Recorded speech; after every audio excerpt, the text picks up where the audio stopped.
Hi, I am Rae Liu. I'm what happens. Well, I'm the cyberpunk NPC we all wish was in the game but never downloaded. What? This is Kaleidoscope, where we explore the art of becoming through performance, writing, rhyming, and teaching. Welcome to Kaleidoscope. Tough questions, honest answers. Oh, the messy truth. Your perspectives. Let's begin. Welcome to Kaleidoscope. Yay! We're joined today by, as always, the co-host, Luigi. I'm Luigi, and I don't understand long sleeve shirts with shorts. And my dear friend, Jessica Uzzel. That's my divorce name. Jessica Uzzel. Hi. I am just trying to make sense of the world through writing and creativity. Beautiful. Jessica, welcome to the podcast. I am honored to have you here in Suzhou and to be inside your hotel room, even though it's quite gothic. You say that like it's a bad thing. Yeah, No, it's quite fitting. Got a good vibe. it's quite fitting. Yeah. Are we Very going witchy for like here. dark, I like it. dark today? Yeah. Fine. Wait, let me be more smolder. When we do this podcast, we tend to share a perspective or ask a question or just state an opinion. And the rest of us kind of riff off of that. Do you have a perspective, opinion, or something that you would like to share? I was hoping that we could talk about the function of creativity in the scope of mental health. That's a good one. Deep. That's not what I didn't know. I thought we were going to talk about something else. That's better. Let's go with that. This is good. Okay. What do you think? How do the two connect, mental health and creativity? I think for me, creativity is a lifeline. The act of being able to create something, even in a place that isn't necessarily a light place. So using the dark to create something beautiful, transmute it into something that could connect with others. You're right. And it makes me think very quickly. It very quickly made me connect to a place where there's a lack of creativity. And I think that the two in some way are linked, because when you're in a dark place, it means that you're inherently sensitive to your environment, right? And there's a group of people that lack creativity, but they steal it from others. They steal art. You expand on that. Fascist What do you mean? Nazis. Okay, well, that's They take huge. creativity. Fascist Nazis. Yeah. I need you to elaborate. It's kind of vague. I think AI, but whatever. I thought that's where we were going with that. So. Okay. Maybe eventually. No, I want to focus on this fascist Nazi thing. I have my opinions about AI are changing, Yeah. but my opinions on, if you look at American culture as a cross section, creativity, art, and culture within American society, and I think in many ways through all of time, comes from the bottom rungs of society. If you like pizza, cheese fondue, Yeah. fashion, music, innovative art comes from the bottom rungs of society where people are oppressed, denied, and obstructed in the way that they can function. And I think the moment that you start, like anybody who starts to try and raise himself above society through forceful means, like fascist Nazis. Like, I don't think, I'm sure that there were princes and princesses and kings and queens and Yeah. very creative. And were born into that and kind of expressed through that. But they always tend to, like, if you watch shows or read history, they always tend to go down in society to get that. So it sounds like you're talking about like appropriation. Yes, they take art. They steal it. The Nazis steal art. Nazis steal art. They steal I mean, creativity. historically, I will yes, die on this Nazis hill. stole some art. Yeah. But did they steal like an aesthetic and produced it? I do think so. Like, okay, right now, Yeah. there's a big thing about the new Superman movie. Okay. Fill me in. It's- Fill me in on the latest tea It's about the Superman it's flick. coming in woke, okay? Is it? And the director has said that Superman is an illegal immigrant. Is that part of the plot in the movie? I feel like that is. I don't know why that sounds so familiar. Well, that's canonically what Superman is. Yes, he's an alien. Yeah, you can make those. I don't think the creator of Superman thought, oh, this is a metaphor for immigration. I think that he did. I think there was a little thing online. I think he needed a premise for a superhero who could jump over buildings. Yes, and he used an illegal immigrant to do it. Because it's built on like the premise of what America is. America was built on illegal immigrants. It's built on immigration, sure. Not all of them. But, I mean, yeah. historically, you know, there were people they wanted, or there were people America wanted to immigrate, sure. Yeah. But okay, I'll go with it. Okay, tell me more about the Superman movie. And now you got characters like Ben Shapiro. Is he in the Superman movie? No. He's not a character in the movie. He's a character within the societal mindset. And he is saying that it's ridiculous. Superman is American at its core. Which, like, fine, the movie is American. Yeah. But Superman, as a character, is not. And never was. And never will be. Otherwise, he's not Superman anymore. Oh, you mean he's not American because he's an alien? Yes. But Ben he was- Shapiro is making the opposite statement. Well, I would say to Ben Shapiro, actually, isn't Superman Canadian in origin? But more importantly, I think a Canadian created Superman. I can fact check in a second. But I think, like, Superman is American. He came, let's say the world Superman exists in is America. A kind of America, right? A fictional America. But he landed in a spaceship. He did not He was an orphan. He crashed, whatever, okay. right? And then a couple found him and they raised him. So would that not mean he is American? The point Superman have all those good values. He's an immigrant. He is, sure. He's an adopted little orphan baby, but nonetheless. Not according to what's happening in America right now. Okay, so we need to really define. The flashpoint right now Yeah. is Donald Trump's deportations. That's what the argument is about. And the fact that the director has said that Superman, his movie, is a story about empathy, understanding, and immigration. So the This is director where- this is explicitly where- stated that. He Okay. stated this, yeah. He made it. So. Well, we'll see how many people watch the Superman movie. People will still flock to it. Oh, yeah, of course. It's just gonna pulp. be- yeah. Exactly. I mean, I'll watch it until I see the dog, which I think is silly. I saw that part in the preview. Superdog? Took me out of it. Yep. I haven't even seen it. I have zero interest in DC movies. Why do you think that is? Quick aside. Why? Just because they're not as cool as Marvel, or because Why? Ask yourself why. Why are they not as cool as Marvel movies? budget, No. characters? No. DC comics aren't Why? fun. I'm X-Men all the way, so I don't know why you're looking at me.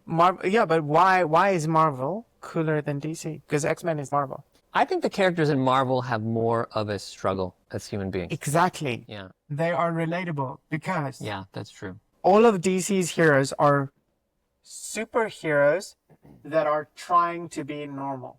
But all of Marvel's heroes are normal people that are super. Like things have happened to them. Exactly. So DC characters are with kind a of like couple of exceptions. interlopers. Yeah. Except for Batman. We're all thinking it. Except for Batman. which is and what then- everybody loves for some. Then Iron Man is just Marvel's Batman. He's significantly cooler and more lighthearted. Yeah, but I would argue people don't really. Why do they like Iron Man? Because he's cool. I don't really like Iron Man explicitly because of those reasons. He's too perfect. He's too smart and successful. He doesn't have a struggle. He's dead. He's dead in like the movies, canon of movies. But like if we talk about the comics, I don't know. There's so many iterations. Yeah. I'm not as much of a comic book buff as I'd Not like a to admit. comic book buff at all. So, I've consumed the movies for the most part. Yeah, but anyway, Okay. back to Nazis and fascism. Luigi, do you want the back of your head? Like your camera, it's just the back of your head. Oh, well, I'm looking at you. Okay. What am I supposed to do? Can I have tea? Don't worry, I'm gonna cut this out. Should I look at me when we... No. I'm just wondering if you want the camera there. That's fine by me. It's the only place, I think, You can put it here. where it can be legitimately, like, close to my face. It can be here. You think so? Yeah. Do we have to move it? All right. We don't. It's up to you. Depends how you're going to Leave clip it me. there. Depends how you're going to clip me in. I think profiles are okay. Profiles are okay. But I'm looking, and now my head's turned away. Yeah. Uh-oh. What are we going to do? I can just crop you in on that. You could. Or I can move it. We should have listened to Jess in the very beginning. Yeah. Putting it on a little table. I did say. How's that? Now I'm really far. No, it's perfect. Okay. Yeah, whatever. it's fine. And that, I'm still going to be in the shot there. It's not going to disrupt anything. Okay, good. Perfect. Back on track. Jess, how do you feel about what we've said so far? Superman, thinking- Nazis. Just thinking WTF. I mean, I've Not what I asked. I've steered clear of the new Superman movie and any updates because I'm just sick of films being regurgitated, if I'm honest. Fair point. You know, if a director is using it to make, you know, a really valid and important statement, particularly with the world that we're currently living in, like that is super cool because that puts themselves and their work on the line. And when we have, you know, lots of people who have influence and who have power either staying silent or making some really shitty comments, like, you know, it would be good to see someone with power actually using it for good. Yeah. As long as it's like actually followed through and not just, you know, throwaway comments to try and make themselves seem appealing. I don't think he's using it to make a political statement. Unfortunately. He just went on an interview and made those statements. But I don't think the movie is directed in that way. Because it would have been completed before Donald Trump is. You think he just does it to get more viewers? To like pacify people? No, I think the movie was filmed before Donald Trump had his second term, and hopefully everybody thought that not Donald Trump was going to win. So the director's retroactively just making comments to... Well, no, I don't think his comments are invalid. No, So sure. I don't think he's making those comments for any other reason other than that they're true or within the spirit of the Superman canon, at least. What was the original question? Creativity and mental health. So I've made a statement. I've gone off way on a tangent here about. Yeah. It's because I'm trying to avoid talking about my own mental. I'm joking. Yeah. I think my mental health is fine. Creativity has taken a big part of Kaleidoscope. Yeah. Actually, so far. The first episode, my perspective was my creativity disappeared during high school. Right. You During talked about puberty. this. You know, I wouldn't have attributed it to mental health then, and I didn't. But I think that part of it is definitely mental health related. I think people are naturally creative, and when it becomes an issue of mental health, it's because people have been taught, you know, it's not worthwhile to be creative for whatever reason. And so you don't use it and you devalue it. And then so in that respect, you might become, you know, a little sad and a little miserable because you don't want to express yourself. Not everybody, obviously it doesn't affect everybody, but that's what I think. I think that's kind of two sides of the same sword. Like either mental health being like a negative experience, so poor mental health, and not creating or using that as a way to create something else. Like I find myself, I'm most inclined to write songs, to write poetry when I'm feeling my worst. And it's actually some of my best work. Sure. Fucking horrifying and awful to read in the like heart-wrenching sense. Mm-hmm. But some of my favorite pieces. Right. Do I wish I could tap into that when I'm like not feeling low? Of course. But it's, as you say, being given the space to freely express that. And I do think as well as devaluing creativity, there is also still the pervading sense that if you are struggling with your mental health, you should be quiet and suffer in silence. A lot of people do not want to hear about it. Yeah, I would agree. I also agree with the idea that, when you're at your worst, you might be the most creative because it does act, it is therapeutic and it's cathartic.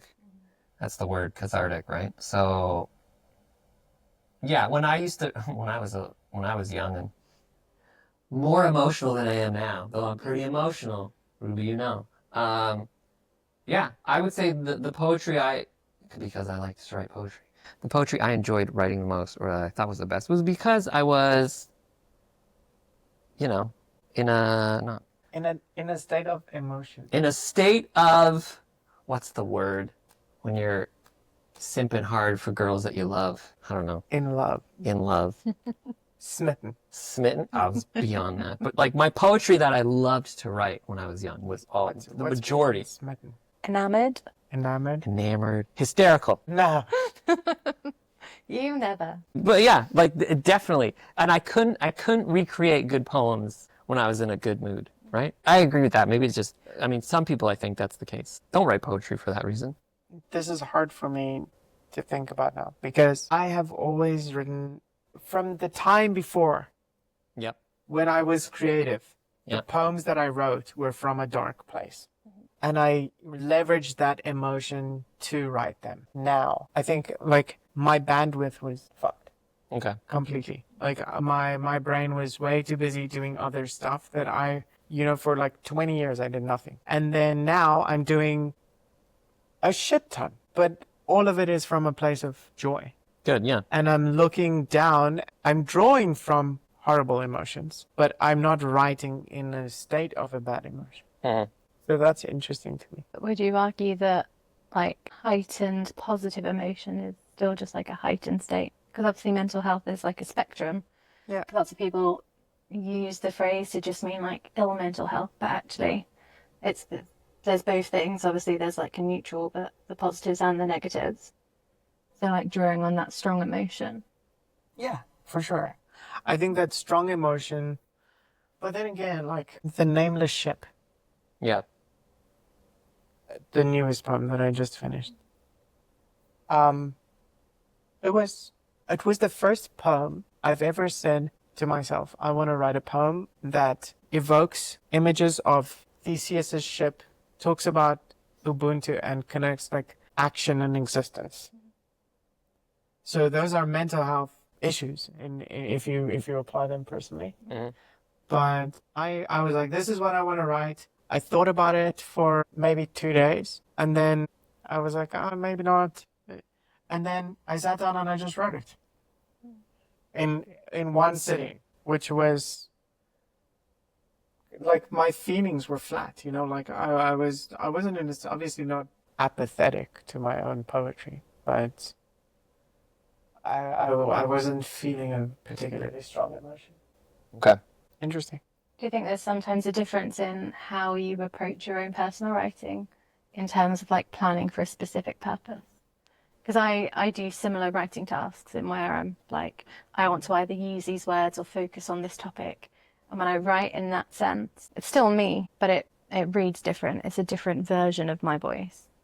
Oh yeah. So I'm just wondering sure. if that planning process changed anything for you. For this particular poem, no, because I was just walking around thinking about what I want to write and thinking about the story. There's another story that actually, when you're talking about voice, so there's another poem, the previous one that I wrote in a similar planning methodology. It's called The Book That Would Not Open and The Nameless Ship. Those two things are also kind of connected. And it's a lot of descriptive, emotive imagery, and then it brings it into the physical where there's actual dialogue or the observer speaks, and then it closes with a final resolution. So that voice is quite similar for both of those poems, and the structure was very similar for my planning. But other poems, yeah, you're right, they're different. Some I write with, it's called the Velvet Labyrinth. It's a bunch of questions that you ask yourself. Okay. Like connect a wound with an adjective. Fevered Constellation is another poem. So that's the title. And then you go through like a very structured format. Mm-hmm. You can make it elaborate. You can elaborate on each point, or you can just write a couple of words. Okay. Yeah. So anyway, then that's obviously a different voice. And then if you think about when I was smitten with someone, Yeah. hard for me to think about, because I think that the poem that sticks into my mind the most, I was interested in the girl because of gender envy, not because of anything else. I wanted to be her Okay. more than I was in love with her. But the point is, I think that, and this is something I think is bad about creativity, or rather a person, this is when I doubt a person's creativity, maybe I'm wrong, is that they have to depend on these kinds of like really emotional situations. That's where the idea of the muse comes from, right? So like imagine having to depend on like your agony to turn out work. And then I think that's why mental health and creativity is so connected, because it is a tool to help you overcome whatever, pain you're going through. But the problem, or maybe the challenge happens for artists, the challenge for them is they don't recognize that, and then so they want to commodify their work. They want to be successful. They want to be an artist. And they don't have that agony to write, and then it's kind of manufactured. Or maybe they start with agony and then it fades. I think there are people who are creative, and they can be creative, and they are like so intelligent and emotionally, I don't want to say emotionally stable, but like, how do you say emotionally? Regulated. There you go, emotionally regulated, and they create. And then there's the other kind of people who can only create because of like that misery and agony. But I think what they need to recognize is they're using it as a tool to address, some kind of mental challenges, problems, whatever. I can say like I don't think I'm naturally creative, but when I used to write in the past, it was all because I was angsty, like a little scene kid. Not that I had the hair. Why aren't you churning out poetry right now? I think about, right? Like I think like, wow, I love the poems I wrote, but I don't have that kind of motivation for it. I don't have those people, because I don't have those people that like I'm like obsessed over. And for me, the poetry was a tool. Little Luigi, it was a tool for little Luigi. It was kind of dishonest when I wrote, because what it really was me being like, I'm gonna write this poem and she's gonna fall in love with me. Kind of slimy. What a slimy thing. Shame on little Luigi. So bad. That's why I can't write, I think, unless I'm like maybe someday. Or there could be a myriad of reasons why I don't write. Creativity could have been bred and shamed out of me, in the world, because it's not practical, I want to get my legs up on this couch as well. For me, as an adult, I'm just, you go to work, you make money, and that's it. I can't reconcile just being creative for the sake of being creative. I find it really interesting when I speak to non-writers. Yeah. Because I have no choice but to write. Like Yeah. a poem starts in my head. And that's it. Like, yeah, I They understand that. pour out, right? like there's no like, I guess like, yeah, I could ignore it. Like I could be like, no, not today. But like, Yeah. I would say that almost some of my writing is involuntary, like to just need to get it out. And not even like all dark ones. Some of them, Yes. Yeah. some of them positive, some of them love, some of them, frustrations at the world because the world sucks. Sure. But yeah, they just form. So like when I speak to people and they're like, oh, I'd have to like sit and think about writing a poem. And I'm like, man, that's wild. Right. No, I understand that because, there was a time in my life when I was just motivated to write, and I always wrote because I had ideas and I wanted to get them out there. And so I wrote all the time about just like myriad of topics. But now it just doesn't happen. And I'm just, I don't know, old and adulty. I just want to make a humble living. I don't know. That kind of urge is not there anymore. Maybe I'll get it back someday when I'm really old. A lot of poets do that. Do you do like any other forms of creativity? Like, do you like draw or like make other things? So like I loved, again, a long time ago, before, this didn't sound bad, before I came to China to work, and started my career here, cooking, writing, about whatever, restaurants, writing just like academic think pieces. Like those are my forms of creativity. When I was younger, I liked theater and acting, and I worked in theater and stuff like that. But then when I just came here and had to, like I said, be an adult, I guess, you just get up, you go to work, manage your money, etc. So those like drives are gone in some respect. And I think objectively it is kind of sad, but I just don't have that drive anymore. It's disappeared. But there are some things, I think it manifests in different ways. So like we're creative in different ways. Like I like, this sounds lame, like me and my houseplants. Like I like my houseplants. I like them a lot. I like to grow them. That's awesome. We still have like these connections to like be creative and create. They might just not be as like overt, maybe, let's say. I think that one of the expressions of creativity that I have seen from you. Arguing. No. I mean, it is an art form, but You spend like 30 minutes on your own volition. More than that. Making sure that just that one camera Yeah, that was in the right spot. Like neurotic. Yeah, I do like. I do like. That's not neuroticism. That's creativity, I think. It's Sure, yeah. Just on the shot and placement of the plants. Right. Yeah. Yeah. Well, that's true. Yeah, that's Yes, not you're right. superficial. That's not superficial at all. I think it's kind of superficial, but it is. Yeah, I agree. It's a kind of creativity. I think what you mean is that not necessarily that it's superficial, but it's not like what society hands and ties in a bow as what creativity is, which is kind of part of the problem. Not overtly. Yeah. There's this kind of. It's weird because what I was doing, I think, is probably one of the most important kinds of creativity that people don't pay attention to because it's so pervasive and like natural. It orbits around like how we're such a specular society now because of, social media, YouTube. All these things are planned, how they set up, how everything's staged, but it's in the background and people don't really pay attention to it unless it's so horrendous it kind of takes you out of the experience, right? So and we still have these ideas of like the creative as being this kind of cliche caricature of an artist. That makes sense? Like, exactly, yeah, It's like the more practical creative things we think they're so normalized, we don't pay attention to them as being. Authenticity then. Does it exist within our society right now? And the reason I ask this is because, like, going back to high school, in order to graduate English, we had to write a confrontational speech. And mine was, originality is non-existent.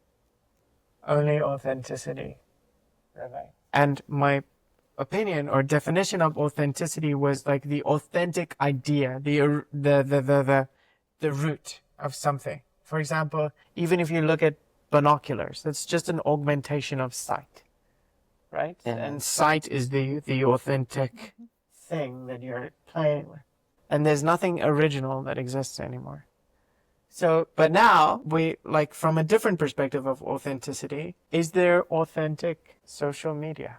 Because I would like to think that this is authentic, even though that there are elements of staging. Okay. I have kind of a gripe with the buzzword of authenticity. I don't like it. When people say like, I'm being authentic, I don't know. I'm always skeptical of that. I don't know what it is, Being really. authentic right now, I think that's a flag moment. Same with people calling themselves woke. Woke. Oh, yeah.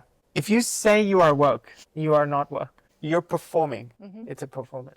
We have to really define these terms, though. I don't even think people can define what woke is, and I don't even want to try and give it a definition right now. Okay, I'll do it. Okay, go for it. But you guys can tell me how I do. Okay. Woke comes from the 1930s, Black American culture, and it was used to identify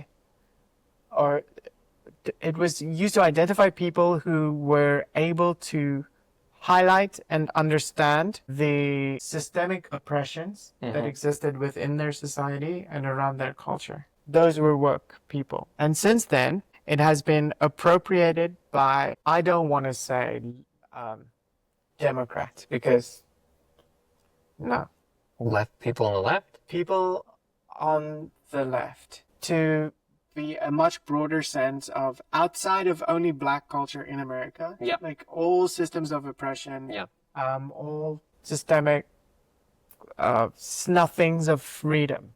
Okay. In a way. And then I think that some people on the very far left maybe took some elements of being woke a little bit too far too quickly. And that's a very touchy thing, because I'm struggling with that, with my own opinion on that right now. But then what happened is someone on the right with enough influence became so offended by this one person standing up for their rights and trying to highlight something. And there was such a disconnect of understanding that the right appropriated woke as an insult and and now we're stuck with this rhetoric that is happening today. And you get truly woke people. I think there's 3 of them sitting in this room. But then you get people that are being performative in their statements. Right. Sure. And disingenuous. And then you get people on the right trying to insult us. How'd I do? I'm glad that you at least had like the origins correct. Because I was like, oh, please don't make me school you on the origins of the word and why I'm not okay with it. So kudos. Thank you. Proud of that. You said appropriated. I would say from the start it was misappropriated. Like it's a word that was taken by people who it was never intended for. Okay. And I think that's part of my issue with it. Yeah. Like I am all for people, like cross-culture sharing is fantastic when it's a sharing. Time and time again, people who are white, Caucasian, however we want to say it, have taken things from people of colour. Yeah. For their own purpose. And I feel like this is exactly what the word was used for, you know, to taking something that wasn't originally ours, to being like, hey, I'm so cool, I'm so down with the peeps, and actually not really understanding even the origins, the amount of people who don't know where the word came from, what it was originally intended for. And I just think, well, how can you possibly body a word if you don't know what's come before it? Yeah. And I think that's the issue that I take with it. So I think you're right in saying that there are certain buzzwords that actually get my heckles up a little bit as well, because I'm a bit like, oh, but what do we even mean by that? Other than, you know, a hashtag, a token word that we can throw in that will get, you know, get ourselves views. Back to the originality versus authenticity. I see what you mean in that actually everything is a replication of in some way, which, you know, is inevitable when the world has existed for this long. I think back to music quite a lot when I have discussions about originality, because there's like 16 notes. And whenever people are like, oh, this has the same chord progression, I can play 24 songs that rely on C, E, G. You know, there are, you know, certain limitations in that, you know, until we create something new, and that is an argument of itself. Do we ever really create something new? You know, if we think of AI, was it created or was it just, did we discover it? So, you know, there's so many arguments to say that yes, actually nothing is in and of itself original. I think the kind of heart of your authenticity is, are we being original with the material? Yeah. I think that's phrasing I feel a bit more comfortable with than like authentic. Okay. Fair enough. The reason because I've had this conversation with a lot of people, and they're synonymous. Okay. The 2 words, right? Originality and authenticity. I wouldn't say so. I would say the lexicon's quite different. Okay. Because original is to do with like the origins of something and how it was created, whereas authenticity is more about what you've done, who you are. So Honesty, maybe. yeah. See, that's why it's such a difficult term. So can you be original and inauthentic? Well, you create something, you still be a disingenuous person. But in that thing, is it an authentic thing? This is a very... Because authenticity is around the truth of something, right? Like, is it what it claims to be? So that's the problem with the word, is that so many people define it in certain ways in certain contexts. So we could very well say, this is what it means in this context for us, and then greatest authenticity is subjective. For me, I think like it seems so, because everyone's trying to define it as something specific, and that's why I'm kind of just like, whatever. Because words have multiple meanings in different contexts. So authentic or authenticity is definitely one. Trust me, I've had this conversation about the meanings of our word quite a lot. Right, but you know, usually how we're looking at it is, I guess, in like a kind of academic context, which I just can't. I don't think I have the capacity to really pin down. Maybe words should be updated more often than not what they are. Like with more definitions, or there should be a progression of definitional updates within a dictionary, or at least I think it's to do with what someone does with the word, isn't it? Like there's how many people on this world with, you know, multiple different thoughts, feelings, and wonders. They're going to, you know, human nature is to make sense of things in a way that we can relate to. By categorizing, right? And everyone's category is going to be different because everyone's lived experience is different, their heritage, their culture, where they live, where they're coming from, where they're going, etc. So to be able to find like for subjective terms, there isn't going to be like a black and white, this is what it is, because everyone's experience is so different. Yeah. And anything outside of objective science is subjective. And even objective science is arguable. Subjective and sometimes. Yeah. Maths. Objective. That's it. Maths. Well done, maths. Yeah. That's true. Yeah. So I think it's just, you know, when it No, comes wait. to words. Morality, if you're a Christian, it's joking. Not, not touching on that. Good. Yeah, but again, these things are so hard to pin down because it depends on so many, you know, groups of people making an argument for something and using it as a tool to get others to understand it. That's how I look at it. So that's why, for me, authenticity, I never really liked that word. And there was a period, maybe 10 or 15 years ago, when it was so overused that people were kind of like, what does it really mean? And so now I just stay away from it, which is, it's not very good of me to do, but I don't know. Because, you know, I can think of in education when they say, you know, you have to use unauthentic text for the students, and that has a very specific meaning in the context of education. Okay, so I asked this question based on the art and the performance of... Okay, the reason I asked this question was because you mentioned social media and the way that everything is staged. And then I said, well, is it authentic or is it original? And really the reason I ask those questions is to bring it back to how does that affect the mental health of viewers? Because we spoke about it before as well, and I mentioned the social bubbles that we put ourselves into through social media, where nobody wants to post bad things. Nobody wants to talk about mental health issues. Nobody wants to say how sad they are online. I think a lot of people do. Now that you say that, I think that's true too. For the vast majority of social media posts, it's done to make people look good. I would say that the people who do it is kind of performative, and I'm always skeptical of someone putting that part of their life on social media. Like, is that a problem? I think it is problematic, yeah. What do you think, or the fact that they put it on? Depends why they're doing it. If it's like a cry for help, then it's one thing. But I think for the most part, they want a bunch of clicks.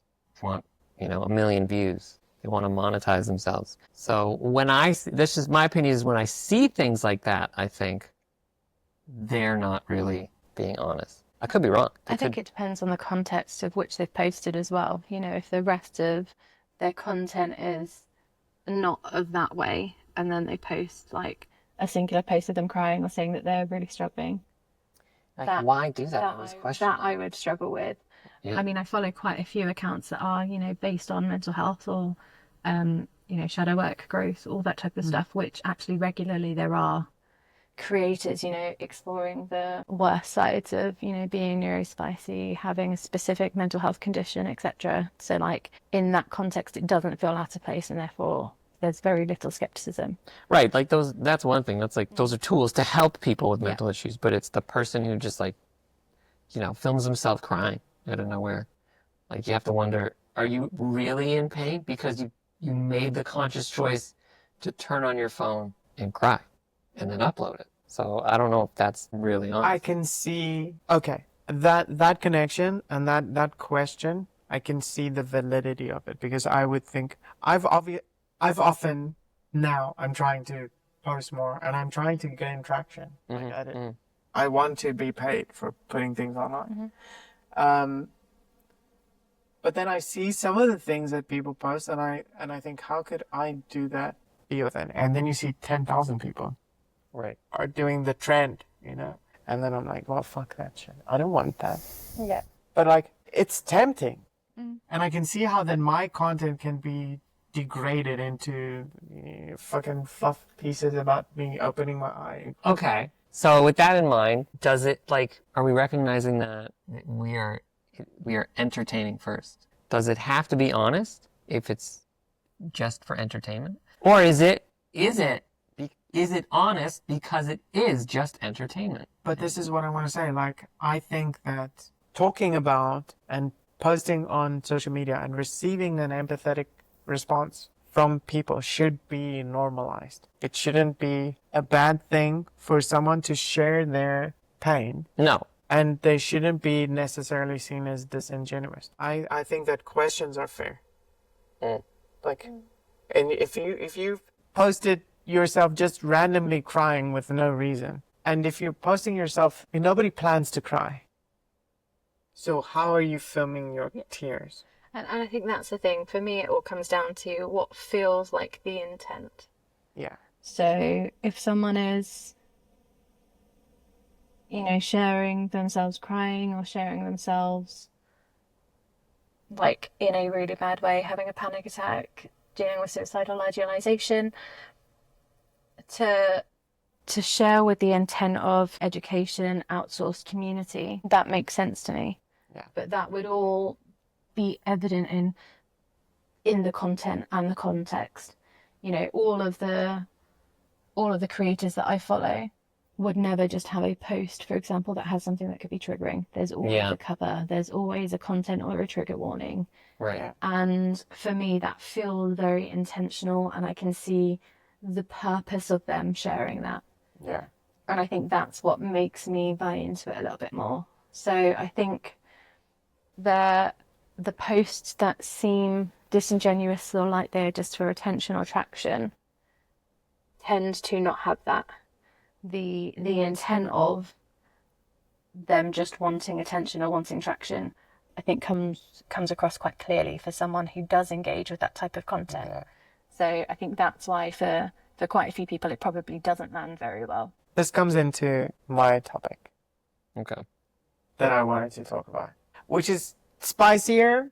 I try to bring in the lightheartedness. It's about consent, and it's about fucking and sex. Okay. And sex positivity. And my perspective is consent isn't spoken about enough outside of the idea that, through SA. Okay. And then it's too late. Yeah. Consent feels like rules, but really it's a playpen. Mm-hmm. Because you set up the rules and you have your area for consent, and that's how it should be. And everybody should be clear on that. And sometimes you get into a position where you tell someone, okay, I can see what you want. This is what I need. And then suddenly they disappear.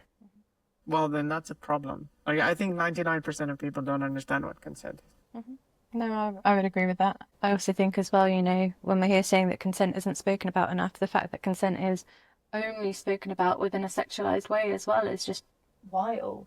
Yeah. And that is partly due to the world that we live in, trying to create people that are not autonomous, free-thinking people, because, that is the intention of this world.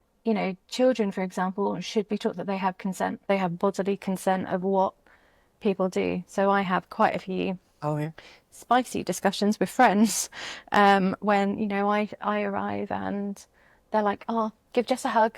And the kid clearly doesn't want to. And I've actually lost a best friend over this. I hadn't seen my best friend for about 2 years.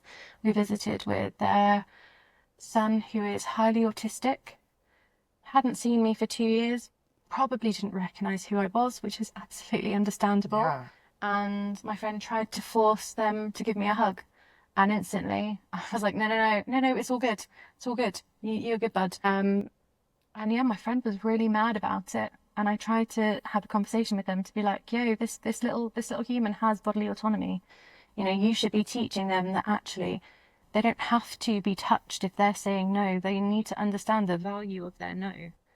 And actually, I don't think that this is something that we're teaching children. So of course, then how do we have the language? How do we have the understanding to then have it within a sexualized zone? Yes. Really? Yes. Really? Start young.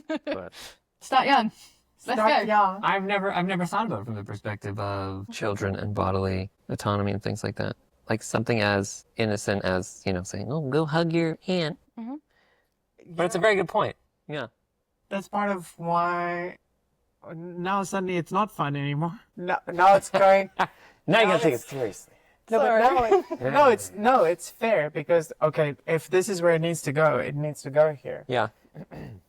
Because this statement directly goes into the consent of a woman, saying, I don't consent to having this child that is growing inside me. And then you have people who don't understand consent and think that that woman must now be forced to have that child. Yeah. And okay, so when we were driving over here, I told Luigi what my topic was. And I asked him, define consent in 3 words. And I couldn't do it. Couldn't you? Because I'm reading a book on consent, actually, and it's so complicated of a topic that I'm just like overthinking, and I just can't really put it in 3 words. I can give you 3 words. Okay, wait, let's see what her Wait, 3 let's words see if are. they're the same as mine. Wait. Do you want to write them Let me down? write mine down.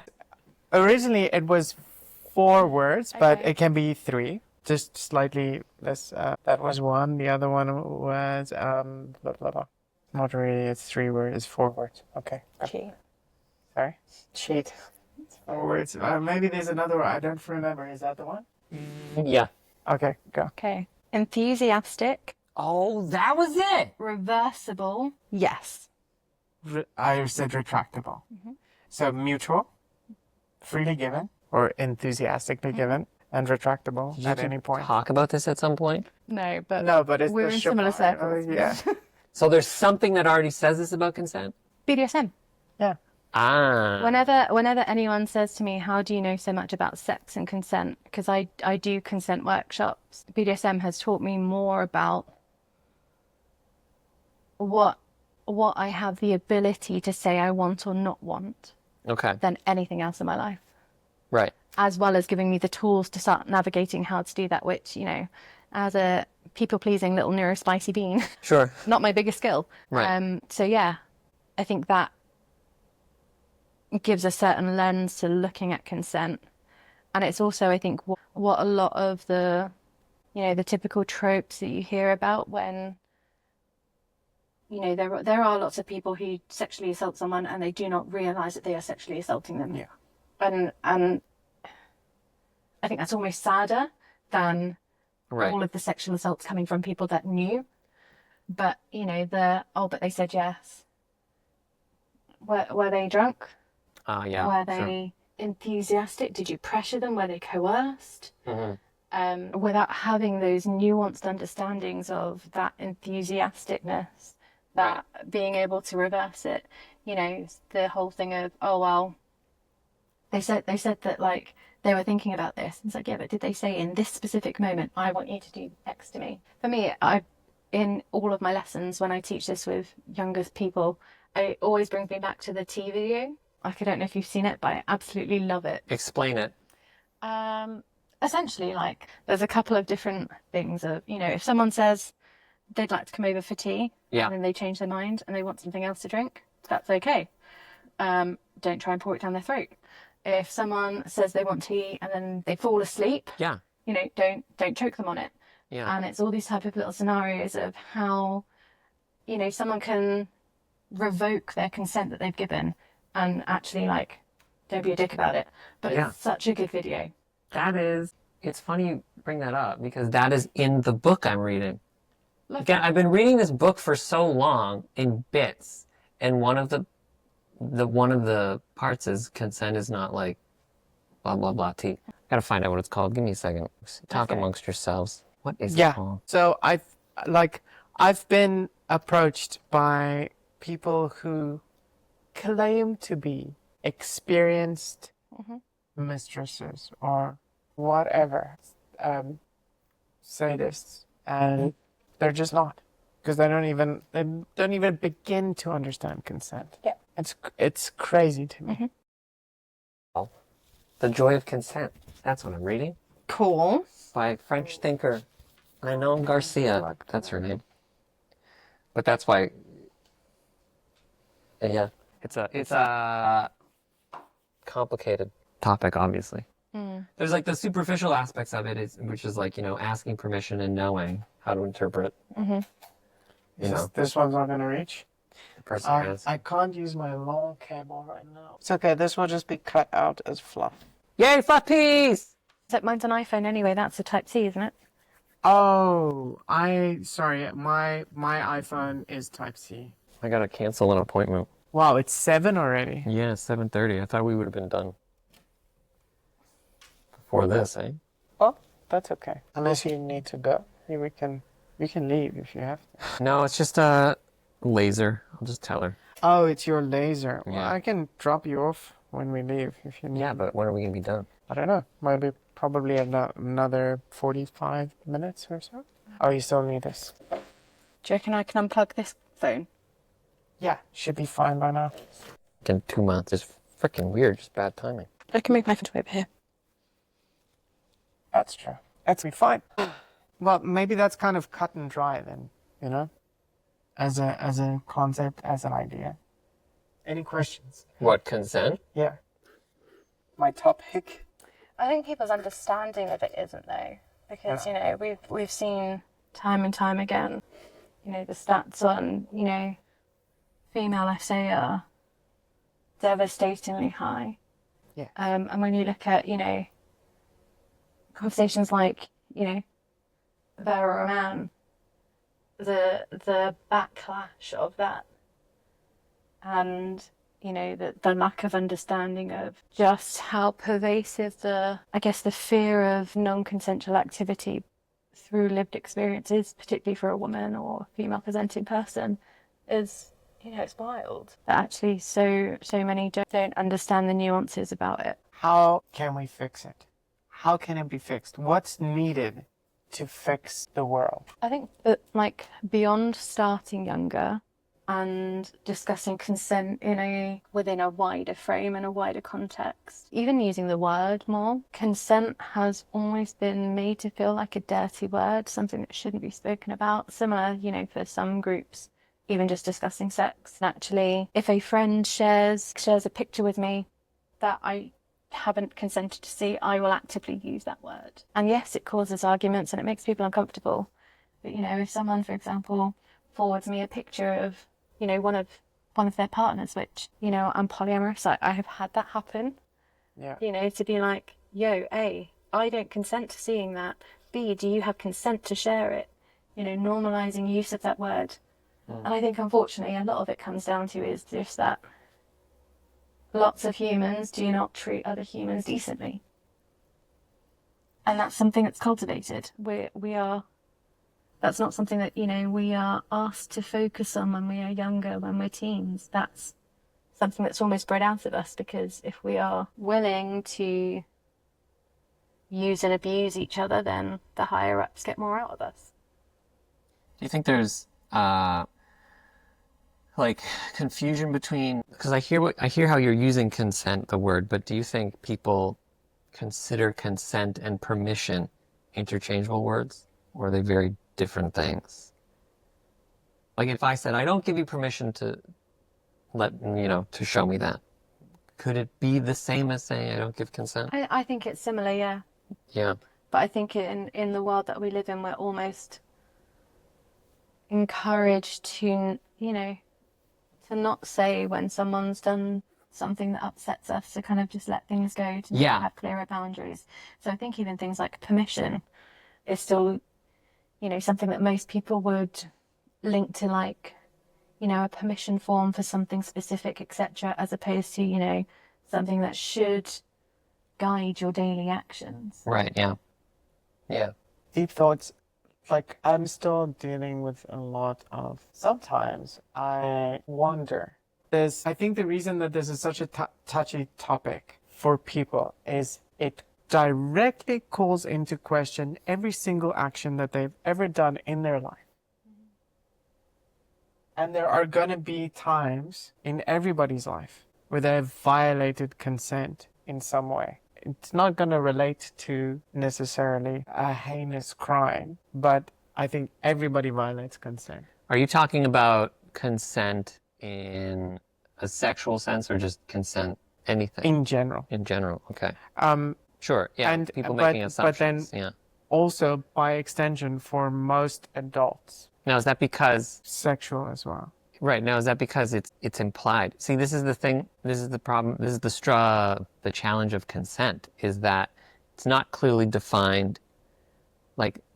Okay, every culture has different ideas of consent, and in Europe, for example, in France, their ideas of consent are different than America. American consent, the idea is way more strict than, let's say, France. And so, there's that becomes the challenge of defining it and I think really policing it. I'm talking about consent between two people. Yeah. More than society's concept of what consent is. But between two people, that idea is a result of how they're socialized around the concept.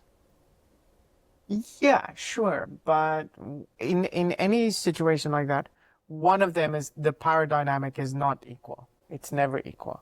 No. No matter what. And I think that with partners, Mm-hmm. consent evolves. I'm not saying that it evolves beyond the boundaries that we've set and the definitions, but the way that is given and revoked and managed during an interaction of any kind evolves into something different. And like it becomes maybe a more mature, more nuanced version of revocation and given. Like, for example, if you tell me if I'm wrong. If you are with, and tell me if I'm wrong, if you're with a partner and you've been with this partner for a long time, they can revoke their consent to do something in that time, even if you've done it before, with a sound or a movement or a look. And you will know what that means because you know them intimately. But yeah, so that's my point. It's like it can evolve over time.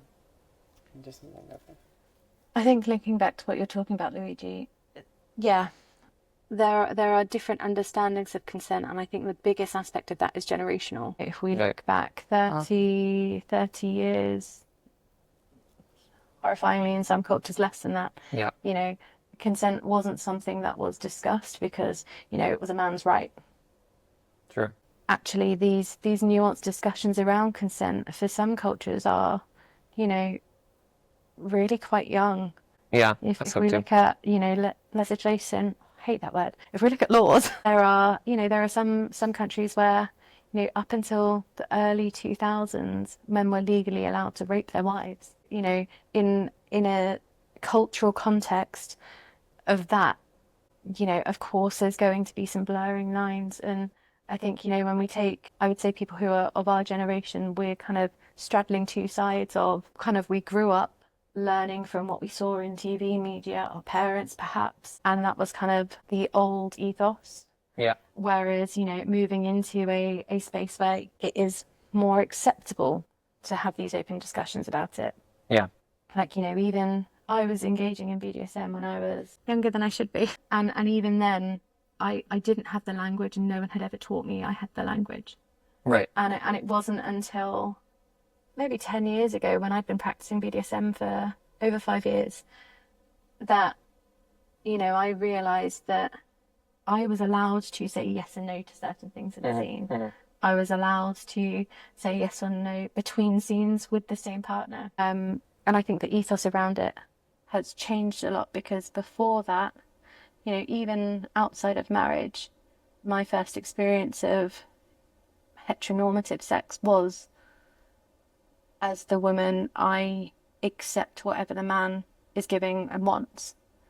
So I think, yes, there is some blurred lines, but I think that's a time. Do you think that was like a cultural construct of like being woman?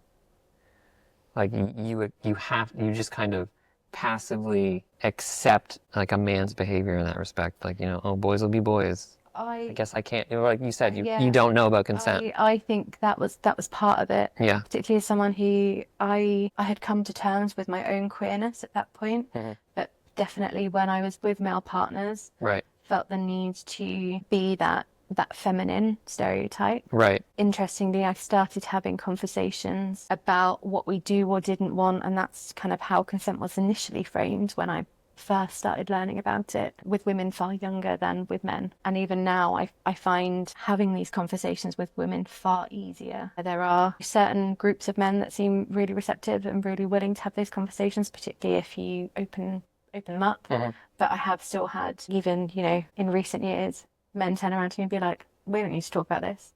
And instantly be like, game over. Goodbye. Yeah. So it's definitely a shift, and a cultural shift at that as well. Yeah. But yeah, I think there is so much to unpick, and ultimately you have to want to. Yeah. Yeah. And there is, there are still just some people, because of who they are, because of how they've been brought up, that don't care. Right. And therefore don't want to learn and don't want to navigate having these discussions or engender an understanding of consent. So they don't care about these things. Do you think why don't they care about these things? Because we know it's bad. Like, we know not giving consent is bad. So what I can't understand is why these people don't have no fear of them doing something bad. Well, if you can rape someone and still be president, why would there be fear? Fair enough. Yeah, terrible. But yeah, Yeah. that's a very good point. I'm still coming to terms with and learning about a lot of these things and breaking down my own misogyny that was ingrained Okay. in me. And I think but to answer your question, I think it's just the patriarchy. I know that's right now for a lot of people that will sound just radical and then they think radical feminist, and then they shut it down or they reject it They think out buzzword. of hand. Buzzwords, exactly. Yeah. We have to figure out a way to work around these buzzwords that just shut it down because of rhetoric. I made a comment on Facebook. It was a radio show about why Father's Day isn't big. Why Father's Day isn't as big as Mother's Day. So sad. Okay. My comment was, I don't remember exactly what the conversation was, but basically one of the questions was, should we cancel Father's Day altogether, or because there are some fathers that are good, and anyway, my comment was, and then you get some men who will complain about this being cancelled, Yeah. but the bottom line is show up, and then we'll have a discussion. Right. Show up first. The reaction was that a whole bunch of fathers replied to me, right? And they're like, we're here, you're just ignoring us, this is erasure, blah, blah, blah, blah, blah, whatever. But none of my comments were about that. The point is, society has created a scenario where even good fathers, by no fault of their own, are stuck at work, breadwinning, and they will think that a comment like that targets them explicitly because I'm saying that they are assuming that I'm saying that they're bad fathers. Right. And then they'll be like, oh, there are bad mothers, there are absent mothers, Of course there are. Nobody made that claim. But your problem isn't with the fact that you can't be at school on Father's Day. Your problem is by the fact that you are stuck at work and not able to go. And that problem is because of the patriarchy. Because you are supposed to be the breadwinner in your heteronormative society. Fix that first, and then show up for feminism, and then we can talk equal. You think that will fix consent? How did I go from there to consent? Yeah. I think that, yes, when the power dynamic shifts to something that is seen in society as truly equal. Oh yeah, definitely. Where gender norms are broken down to a point where it doesn't really matter what you are, how you present, and who you feel like. And I think that's probably why there are less issues. And I'm not saying there's none, because of course there always is, but there statistically are less issues with consent in BDSM, where there is less distinction of power in terms of the power to gender ratio, or queer couples. So addressing that would kind of hopefully help. Yeah, exactly, because in a BDSM scene, it's really the masochist who has all the power. Yeah, the sub holds ultimate power, and any dom who says they don't, it's not worth their weight in salt. Exactly, because that is the person who says, we stop now. Who sets the parameters of which it immediately takes place. But they both agree to consent. They have okay. Do you both, this is for both of you, do you think consent is a contract between two people? I think it's an ongoing agreement. Transposable for contract. For me, they're different words, but some people see them as the same. Not like a contract you necessarily like sign on a piece of paper, but consent is, For me, in some contract respects, implies there's contractual. an end to it, and once the terms have been agreed on, it carries on. But That might because be the it's challenge with consent. instantly revocable. It's Yeah, an ongoing agreement that can be ended by either party at any moment sure. Or amended. or Or amended. amended, yeah. And that might be why consent is such a tricky topic, especially in law, because it is contractual, but paradoxically it's not, because people essentially they can break it, but it's almost like it shouldn't be broken once you agree. That's where let's say the bad people get angry, you know? You broke the contract, so they feel like they've been what's the word? That's such a rabbit hole. Because the moment you said that, I thought, that trans panic. It doesn't make it right, definitely. Like a person should be able to change their mind, but I think that's one of the big challenges with consent, especially in like, law and things, is that when bad things go down, when bad things happen, Did I not plug it in? when bad things happen, Cool. they can't forget, I don't know, I lost that train of thought. They can't defend themselves. But is that not just like the same as the men who expect sex? So for example, No, that's just like female- mess. That's just bad. That's just toxic masculinity. Like that's bad. But it's kind of similar, isn't it? It's a similar way of thinking. That's kind of like coercion. Those men who force themselves on women and the women acquiesce, I think that's a form of coercion, and it's bad. But even It's without not like consensual. pushing themselves on them. So for example, like I've been on dates and Yeah. I've had like a guy offer to pay and me be Yeah. like, no, I'm okay, thank you, because I stopped letting men Yeah. pay on the first date, because that led to so many conversations around, oh, well, I paid for your dinner, so what do you mean we're not going back to your house? That happened quite Good. frequently, more often than not, Yeah. which is why it led to me no longer allowing people to pay, because that payment seemed to be considered transactional for sex. And I think that I think is the mindset that, I mean, kind of akin to the concept of, consent being like, well, I've signed the contract, I've said yes. It's that similar paradoxical mindset of, Right, oh, yeah. well, this kind of comes down to a man's expectation of my right, Right, exactly. which is So in your younger Sorry. years, you accepted that when they paid for dinner. You thought, oh, I guess I have to. yeah, that there are definitely times when I have done things with people that I felt obliged to. Yeah. There were times when I felt unsafe to say no. Right. Yeah. There's another big issue. There were Yeah. times when I had said no and then was coerced or, Yeah.